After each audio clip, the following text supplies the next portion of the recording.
السلام علیکم جی، آپ دیکھ رہے ہیں پاکستان اپڈیٹس اور میں ہوں آپ کا ہوسٹ رانا آفتاب۔ ناظرین، ملک پاکستان میں ٹیلنٹ کی کمی بالکل بھی نہیں، جیسا کہ آج ہم آپ کو پاکستان کے ایک ایسے ہیرو سے ملوانے جا رہے ہیں، ایک ایسے آرٹسٹ سے ملوانے جا رہے ہیں جو فن خطاطی کی پوری 109 فاؤنٹس میں بڑی زبردست قسم کی مہارت رکھتے ہیں اور بہت سے اسٹوڈنٹس کو سکھا بھی رہی ہیں۔ سو ہمارے ساتھ اس وقت موجود ہے محسن حیات۔ آئیے ہم ان سے بات کرتے ہیں، پروگرام کا باقاعدہ طور پہ آغاز کرتے ہیں۔ جی السلام علیکم۔ جی وعلیکم السلام۔ سر سب سے پہلے تو آپ کے ٹائم کا بے حد شکریہ۔ سر کیسے ہیں آپ؟ جی الحمدللہ میں بالکل ٹھیک ہوں، آپ سنائیں کیسے ہیں آپ؟ میں بھی بالکل ٹھیک۔ سر میں چاہوں گا پاکستان اپڈیٹس کے دیکھنے والوں کو اپنے بارے میں بتائیے گا۔ بسم اللہ الرحمن الرحیم۔ میرا نام محسن حیات ہے اور میرا تعلق لاہور سے ہے، اور گوہر خطاطی اکیڈمی سے میں نے 3 سال کا کیلیگرافی کا بیسک ڈپلومہ کیا ہوا ہے۔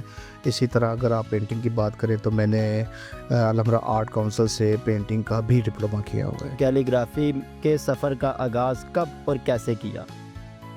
فن خطاطی کا آغاز تو میں بچپن سے ہی تقریباً کنٹینیو کیے ہوئے ہوں، اور تقریباً 12 سال کے بعد پھر اس کو جدت دیتا گیا۔ پھر 2016-17 میں نے اس کو باقاعدہ پروفیشنل کام کو آغاز کیا، ڈپلومہ کیا، اور اس وقت تک کنٹینیو۔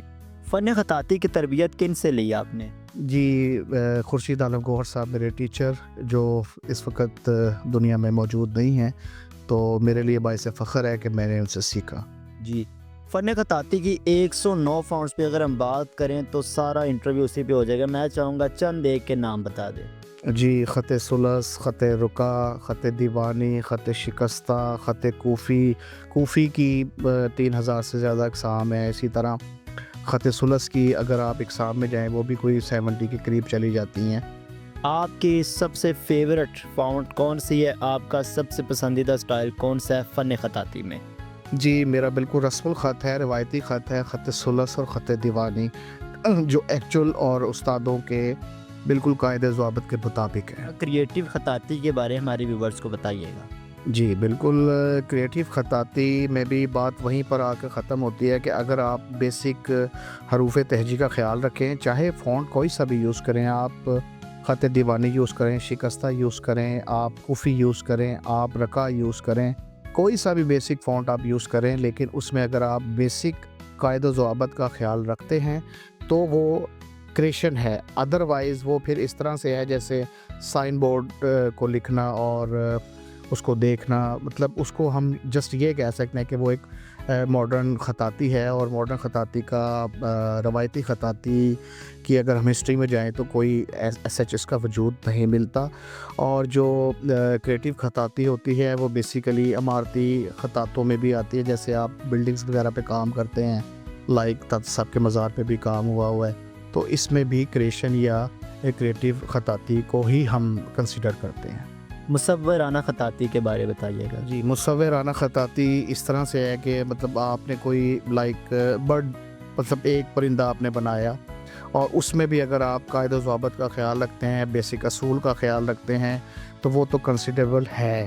اگر اس میں آپ اگر بیسک فونٹ کا خیال نہیں رکھتے اور آپ اس میں اپنی جدت ایڈ کرتے ہیں، بے شک آپ اپنی جدت ایڈ کریں، لیکن اگر آپ سواد کی جگہ پہ میم بنا دیں اور میم کی جگہ پہ سواد بنا دیں تو وہ بالکل ایکسیپٹیبل نہیں ہے۔ فن خطاطی کے دوران آپ کن کن ٹولز کا استعمال کرتے ہیں؟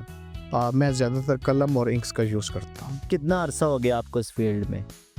لائک پوری عمر ہی سمجھنے لگ گئی ہے مجھے جی، اور میں ابھی سیکھ ہی رہا ہوں۔ ابھی بھی سیکھ ہی رہے ہیں اور ساتھ سکھا بھی رہے ہوں گے، آپ کے بہت سے اسٹوڈنٹس ہوں گے۔ جی کافی اسٹوڈنٹ سیکھ چکے ہیں، کافی موجود ہیں، online offline, in the country out of the country, سب کچھ چل رہا ہے سیٹ اپ ساتھ۔ بہت سے اسٹوڈنٹس آپ سے سیکھ کے کما بھی رہے ہوں گے، اور اس وقت آپ کے کتنے اسٹوڈنٹس ہیں جو ابھی بھی سیکھ رہے ہیں آپ سے؟ جی ابھی بھی کافی اسٹوڈنٹ میرے پاس، مجھے نہیں اب یاد کہ اس وقت کتنے ہوں گے، لیکن اللہ کا شکر ہے اسٹوڈنٹس موجود ہیں، سیکھ رہے ہیں، اور میں اور اسٹوڈنٹس کو دعوت دینا چاہتا ہوں جو ڈیزرو کرتے ہیں مگر ان کے پاس سورس نہیں ہے یا ایکسپینسز کا ایشو ہے، تو میں بالکل ان کو خطاطی فری آف کاسٹ سکھانے کے لیے بالکل تیار ہوں، اور میں کئی بار یہ کمپین کر بھی چکا ہوں۔ اچھا سر، کیا سمجھتے ہیں فن خطاطی نے آپ کی زندگی کو بدلا؟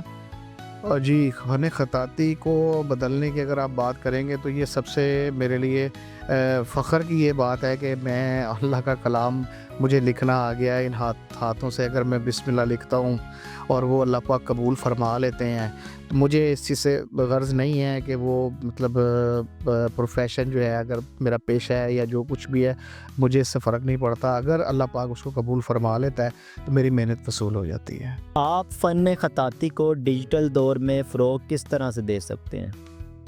فن خطاطی ایک ہاتھ کا کام ہے اور کمپیوٹر ایک الگ چیز ہے. اور ہاتھ کا کام، اب کمپیوٹر بیسیکلی اس کو بنایا انسان نے، اور جو ہاتھ کا کام ہے وہ یہاں سے نکلتا ہے ڈائریکٹ اللہ کی طرف سے، یہاں آتا ہے اور یہاں سے پھر وہ کینوس پہ آ جاتا ہے.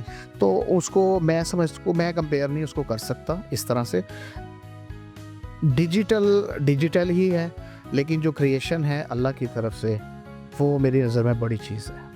آپ فن خطاطی کو پاکستان اور دنیا میں اس کا کیا مستقبل دیکھتے ہیں؟ دنیا میں تو اس کا مستقبل بہت برائٹ ہے. پاکستان میں اگرچہ تھوڑا سا ہے، اس میں مجھے تھوڑے سے شواہد ہیں. اس میں میں گورنمنٹ آف پنجاب سے یہ اپیل کرنا چاہوں گا کہ خطاطی کو 5th کلاس کے ساتھ مرج کیا جائے اور لازمی قرار دیا جائے. جیسے اسلامک اسٹڈی ہمارا لازمی سبجیکٹ ہے، اسی طرح خطاطی کو بھی لازمی سبجیکٹ قرار دیا جائے اور اس کو انیشیل اسٹیج 5th کلاس سے سٹارٹ کیا جائے. تو میں سمجھتا ہوں کہ جو اسٹوڈنٹ بیچارے آج یہ سوچتے ہیں خطاطی کرنا یا لکھنا، یا ان کو شوق ہے اس چیز کا، اور وہ بیچارے کسی وجہ سے مطلب ایکسپینس یا کسی اور وجہ سے مطلب دیہاتوں میں ہیں یا کوئی اور ان کے ساتھ ایشو ہے، تو وہ بیچارے سیکھ نہیں پاتے. اگر یہ بیسک سلیبس میں شامل کر دیا جائے تو یہ ان کے لیے سیکھنا بہت آسان ہو جائے گا. آپ ان لوگوں کو کیا پیغام دینا چاہیں گے جو اپنے فن خطاطی کو